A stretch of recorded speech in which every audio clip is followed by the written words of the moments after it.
The announcement of the new Broadway musical depicting the days before Michael Jackson's 1992 Dangerous tour, set a year before the first child abuse allegations against him, was met by an angry backlash.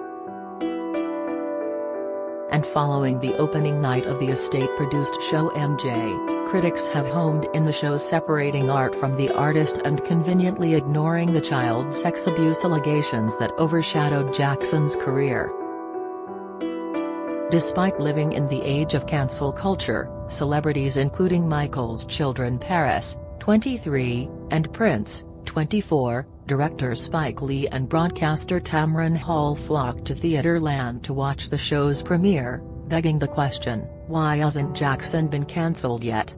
The reviewer for the Daily Telegraph, Diane Snyder, said that the production, which is running at New York's Simon Theatre, proves that Jackson is pretty much uncancelable. Meanwhile, the New York Times critic Jesse Green said that the references to the allegations against Jackson were understated and that the absence of his biggest story was so jarring. Many reviews, including The Neat, mentioned the fact that Jackson's estate were involved in producing what was essentially an authorized autobiography, which is why the story featured such watered-down references. The Telegraph notes one oblique reference to his relationship with children during the build-up to the tour, when his manager questions, "Who the hell is this family he wants to bring on the tour?" The critic writes, "It's an odd moment in a show which veers towards the hagiographic, with its central character a rather bland protagonist." However, Deadline mentions that it is not made clear what the business manager is worried about, whether it is from a financial standpoint or more personal worries.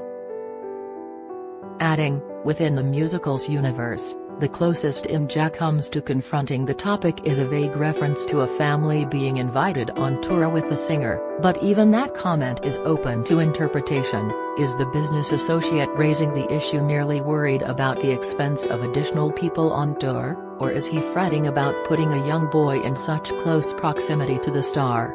Is the reference's sense of foreboding rooted in concern for victims of child abuse, or for a victim of scheming blackmailers? MJ's unspoken response, "Decide for yourself." Most if not all of the reviews agreed that MJ tells the story of Jackson, but avoids the big story. The only other reference to the allegations that plagued Jackson, was from a character playing an MTV filmmaker who covered his Dangerous tour, who said, "There are a lot of strange stories making the rounds." The Neat critic said, "Michael Jackson was such a magnet for strange stories that they nearly obliterated his gift." Yet indefensively brushing off the ones that don't matter while pointedly ignoring the one that does, the new musical MJ, which opened on Tuesday at the Neil Simon Theatre, may be the strangest Michael Jackson story yet. Aside from the gaping absence of the real story behind Jackson, Green notes that production created by Lynn Nottage is actually pretty good, for a while. They added, "The show starts with confidence and verve in a natural setting, the rehearsal room." More videos 1, 2, 3 Watch video Paris Jackson and brother Prince Michael attend MJ red carpet. Watch video Lily James stuns fans with fake breasts in Pam and Tommy. Watch video Denise Van Outen reveals naughty April Fool's prank on Eddie Irvine. Watch video Rihanna poses for Fendi Beauty Day after pregnancy announcement. Watch video The Killing Eve Season 4 trailer promises more style and action. Watch video Sebastian Stan watched Pam and Tommy sex tape to research the role. Watch video Awkward moment Ryan Mark State is left with a letter and an excuse. Watch video Britney Spears flashes her abs and displays her impressive flexibility. Watch video How to nail the perfect poached egg in the microwave. Watch video trailer for The Teacher involving underage sex accusation with pupil. Watch video Tinder swindlers victims describe way fraudster scammed them. Watch video Satellite captures longest lightning bolt spanning 3 U.S. states. They admitted that the show struggled struggled to find its place between the special arrangement that had been made with Jackson's estate, as Nottage noted his oddities while avoiding the most troubling accusations against him. Many excuses were made for Jackson's troubling behavior throughout the musical, including everyone getting new noses, his father's heavy hand being easier than the ride he'd get in the music industry, and claims that he even started rumors about himself. The critic said, "In this, MJ is trying to have it both ways. It wants to blame everything said and weird about Jackson on others, especially the press, who are equated with the zombies in Thriller, but credit him alone for his every good deed and success." Acknowledgement of the choreographers and songwriters he collaborated with is mostly saved for the program. The Telegraph critic, which gave MJ 2 out of 5 stars, noted that many already thought the show was in terrible taste, given the long-standing allegations against the star, yet added that the production appears to already be doing brisk business on Broadway. They also mentioned Jackson's estate's involvement in the show. Indeed, the fact that MJ offers a superficial portrait is unsurprising given that one of the producers is the late singer's estate. However, the superficial show was led by acclaimed playwright Nottage and director-choreographer Christopher Wheeldon, so the reviewer admitted they were expecting something at least more artistically exciting. The cutting critic added, "Ultimately MJ should have kept to the song and dance, a format which has served international stage hit Thriller Live very well. Instead, it aspires to be both a fan-pleasing tribute concert and a serious portrait of a dysfunctional star, and fails on both counts." Naveen Kumar, who reviewed the musical for Variety, agreed that MJ performs slick, crotch-grabbing sidestep away from reckoning with his complex legacy, and instead offers a high-shine and surface-skimming rehabilitation tour for its late subject. Hinting at the intended avoidance of the subject of sexual abuse, Jackson, played by rising star Miles Frost, insists early on, "With respect, I wanna keep this about my music." Aside from the obvious absent subject matter, Naveen notes that Frost plays an impressive and perhaps an impossible role, as he brings Jackson to life on stage. She adds that MJ depicts Jackson as a victim of the tabloid press and presenting an oblique denial of unspecified wrongdoing, but does concede that he took pain pills. Naveen reported, "MJ delivers on its promise of fan service, from costume pieces by Paul Tazewell, that glittery glove and cocked black hat, to nostalgic trips through Soul Train and Thriller nights on Derek McLean's set." But Wheeldon and Nottage make a show of gesturing behind the music only to insist that their contested subject had nothing to hide. The demons that Jackson battles in MJ, his father and the media, are figured as monstrous. But if there was darkness behind the angelic falsetto, a mix of light and shadow that made Michael Jackson a singular artist, MJ enacts a sleight of hand, insisting it didn't belong to him. It's a renouncement worthy enough of a smooth criminal. Deadline raised the point that MJ's audience has clearly decided in favor of the man on stage, as they shelled out big bucks to attend the performance. Crediting the creatives behind the production, Greg Evans, adds, "Watching MJ, one easily suspects its top-flight creative team was motivated by the same near-maniacal drive." Aside from the pedestrian framing device, MJ pushes hard and unceasingly to move beyond the just good enough nostalgia that can turn even second-rate jukebox productions into crowd pleasers. It succeeds. MJ is a wildly entertaining marvel. The Rolling Stone review by David Brown touches on a question made by the MTV reporter in one of the early scenes of the show: "Is it possible to separate your life from your music?" Brown said, "That original question hovers throughout the 2.5 hours of MJ, finally premiering on Broadway after a lengthy COVID-related delay. Biomusicals have come to be a tourist-friendly tradition on Broadway. But from its equally beloved and debated subject to its often inventive structure, MJ is far more unconventional, and far more complicated, than previous shows on the sagas of the Four Seasons, Cher or Carole King. You'll leave the Neil Simon Theatre, where the show opens tonight, both on a giddy high from Jackson's music but also grappling with what was and wasn't incorporated. While many praised the creative direction of the production, Johnny Olegzinski for the New York Post described the script as lifeless. They said, "The pat dialogue feels as if it was co-authored by a lawyer for the Jackson estate, one of the producers, with whiteout and a Sharpie."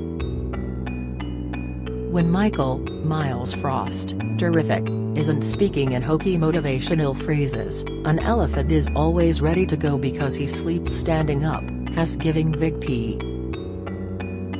R. statements of innocence about unspecified infractions. They go to say, we learn next to nothing about a deeply fascinating figure other than a surface-level examination of his difficult childhood during the Jackson 5 Days with Monster Dad Joe Jackson, Quentin Earl Darrington, who also plays tour manager Rob, and how that informed his tireless work ethic. In skipping over the most dramatic parts of his life, Nottage seeks to disconnect the artist from the art. That's been successfully done before with Jackson, in Cirque du Soleil's music-centric show Michael Jackson, one in Las Vegas and Thriller in London.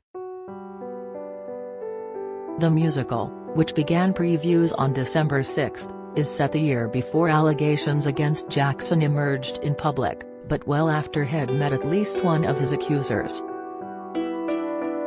Following the announcement of the show, Naya Tweeter was skeptical about a musical lionizing the alleged child abuser, writing, "Way to celebrate a pedophile," while another Twitter commenter suggested that Jackson, who died in 2009, is simply too big a figure in pop culture to cancel.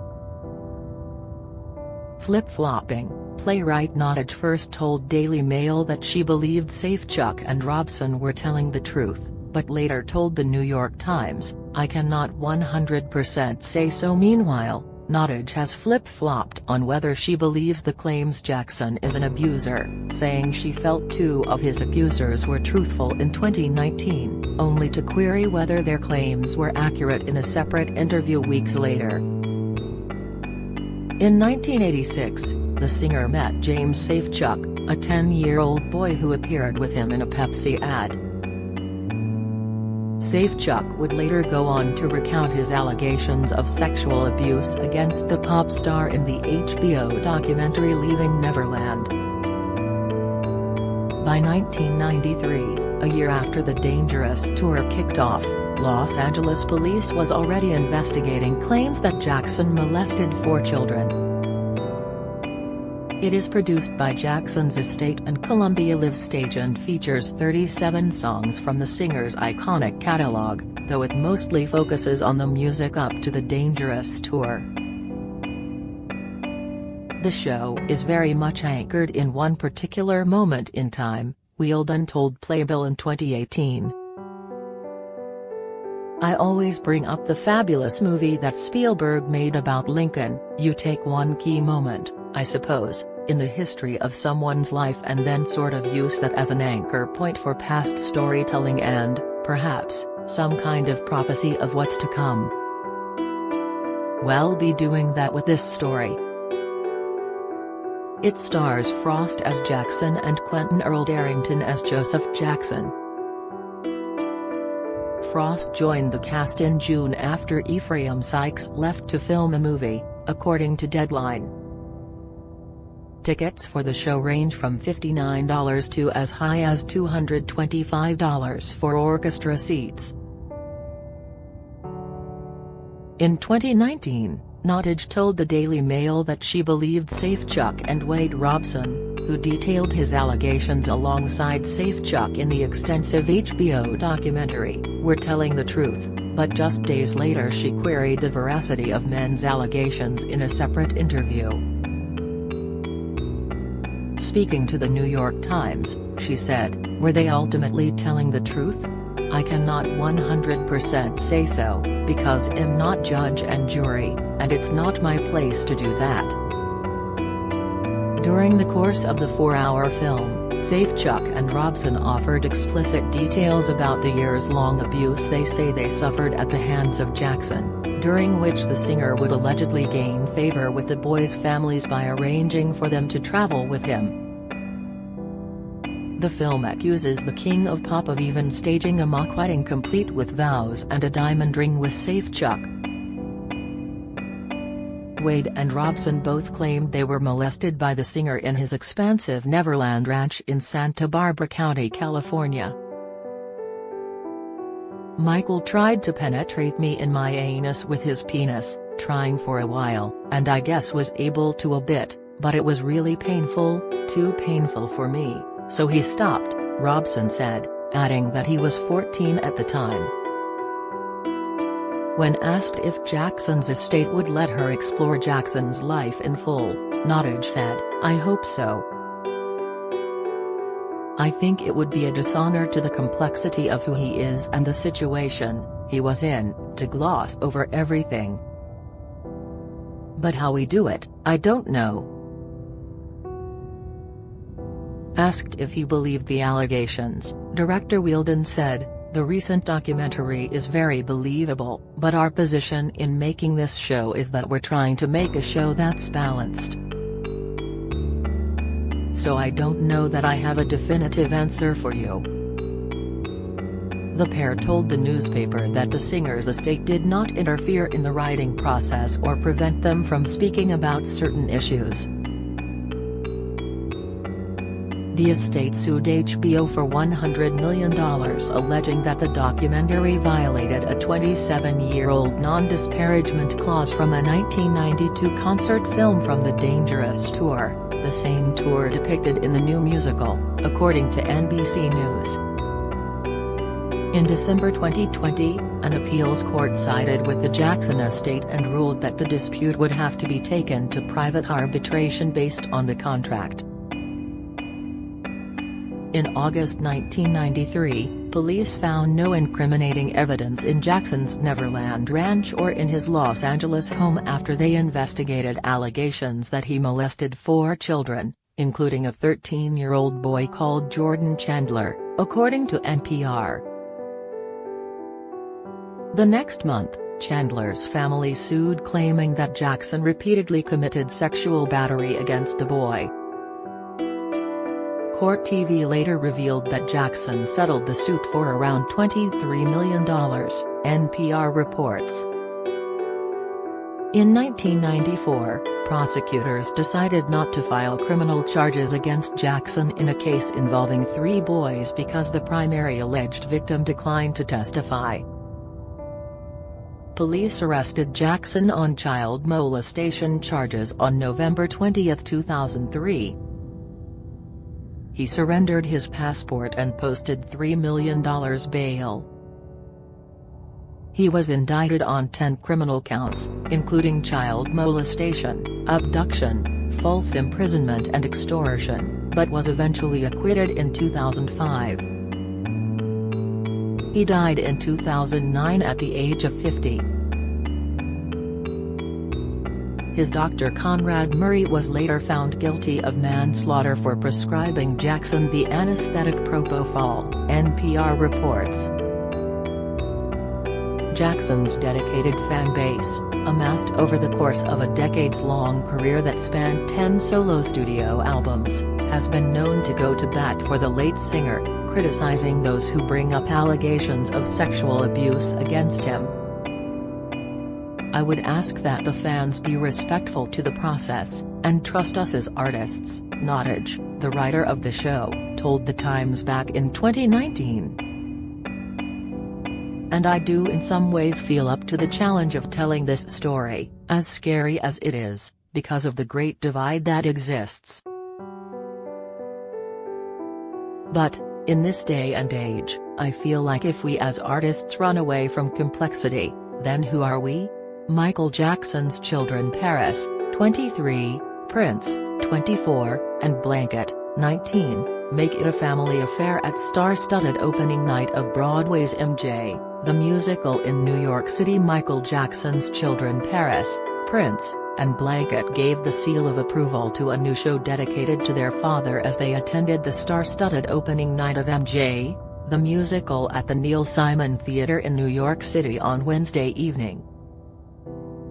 The extravaganza follows Jackson, played by Broadway newcomer Miles Frost, as he prepares to embark on his now iconic Dangerous World Tour, which spanned from 1992 to 1993, grossing $140 million across 69 shows. While Miles, a relative unknown, received warm reviews for his performance as Jackson, the show has attracted criticism for its sanitized tale of Jackson's early 90s dangerous years, during which he was dogged by allegations of child abuse, a subject the new musical avoids. Despite vowing to give up touring, Jackson confirmed he would follow the release of his fourth solo album with a globe-trotting series of shows to raise funds for his Heal the World Foundation in 1992. The charity was set up by the singer to provide medicine to children and fight world hunger, homelessness, child exploitation and physical and sexual abuse, with Jackson donating all profits from the tour to its coffers. Attending the eagerly anticipated event on Tuesday evening, Paris, 23, dazzled on the red carpet in a gorgeous red patterned drap dress that fell just below the knee. The model and singer styled the eye-catching number with some maroon suede boots and a myriad of beaded bracelets, as well as several distinctive necklaces. Paris drew further attention to her ice blue eyes with an array of brown and bronze eyeshadows while painting her lips a stunning shade of deep red. Posing for photos inside the cavernous Broadway venue, she revealed the highly noticeable array of tattoos decorating both her arms after pulling her dress sleeves to her elbows. Paris was accompanied by older brother Prince, who looked appropriately smart in a black suit, matching tie and crisp white dress shirt. The 24-year-old, who also attended a preview of the musical in December, styled his hair in a ponytail and accessorized with a large silver watch. Given the occasion, both were in high spirits as they greeted die-hard Michael Jackson fans before making their way inside for the debut show. Jackson's youngest son Prince Michael Jackson II aka Blanket, now 19, did not walk the red carpet but was seen leaving the event with older sister Paris. The late Michael Jackson shares Prince and Paris with ex-wife Debbie Rowe. The pair were married from 1996 to 1999. More videos 1 2 3 Watch video Paris Jackson and brother Prince Michael attend MJ red carpet. Watch video Lily James stuns fans with fake breasts in Pam and Tommy. Watch video Denise Van Outen reveals naughty April Fool's prank on Eddie Irvine. Watch video Rihanna poses for Fendi Beauty Day after pregnancy announcement. Watch video The Killing Eve Season 4 trailer promises more style and action. Watch video Sebastian Stan watched Pam and Tommy sex tape to research the role. Watch video Awkward moment Ryan Mark State is left with a letter and an excuse. Watch video Britney Spears flashes her abs and displays her impressive flexibility. Watch video Wild moment driver shoots at man during road rage incident. Watch video Pulse's race in raunchy Netflix show that leaves fans hot under collar. Watch video Tinder swindlers victims describe way fraudster scammed them. Watch video NASA's James Webb Telescope prepares to eye its first star. Spike Lee, who has been a longtime supporter of Michael Jackson's, turned up to opening night in a beaded t-shirt styled with an orange windbreaker coat. Tamron Hall rocked a similar look but layered up with a red leather jacket and tucked her MJT into a frilly white maxi skirt. American civil rights activist Al Sharpton, 67, and his girlfriend Aisha McShaw, 43, were spotted posing for a snap on the red carpet before heading inside the historic theater. The biomusical's star Miles Frost had all eyes on his as he graced the opening night step and repeat in a black beaded suit. It had silk lapels and intricate beaded embroidery on the front and down the sleeves.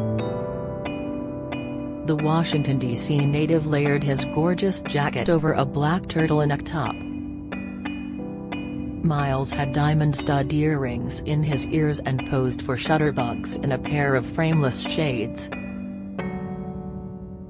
Frost is making his Broadway debut as Michael Jackson and was cast as the leading role after Tony-nominated star Ephraim Sykes left the show due to a scheduling conflict, according to Playbill. Ensemble member Karina Lauchi turned heads in bright red blazer dress with feather-lined sleeves and rhinestone buttons. Lauchi posed for snapshots with fellow members of the ensemble cast Oyoyo Joy and Collie Mae Grinder and dancer Michelle Mercedes. The ensemble's very own Amy Payton also opted for head-to-toe red for the musical's big night. Jenny Jules stunned in a highly patterned mustard-tone maxi dress, while Jordan Roth highlighted her slender legs in a pair of black vinyl trousers. Princess Sarah Culberson beamed while modeling a nude and black jumpsuit covered in intricate sequined embroidery. MJ, the musical's director and choreographer Christopher Wheeldon suited up in all black. He was seen posing for photos with Christian Wilson and Walter Russell III, who play Little Michael in the show, and Little Marlon Devondre Campbell. MJ, the musical began previews in December with a book by two-time Pulitzer Prize winner Lynn Nottage and a score comprised of familiar pop hits, as reported by Playbill. Audiences will be treated live renditions of over 25 of Jackson's biggest hits while getting an intimate look into the mind of the legendary performer. MJ, the musical goes beyond the singular moves and signature sound of the star, offering a rare look at the creative mind and collaborative spirit that catapulted Jackson into legendary status, reads an official press release. Michael Jackson passed away in 2009 after suffering cardiac arrest due to an overdose of propofol, as reported by CNN.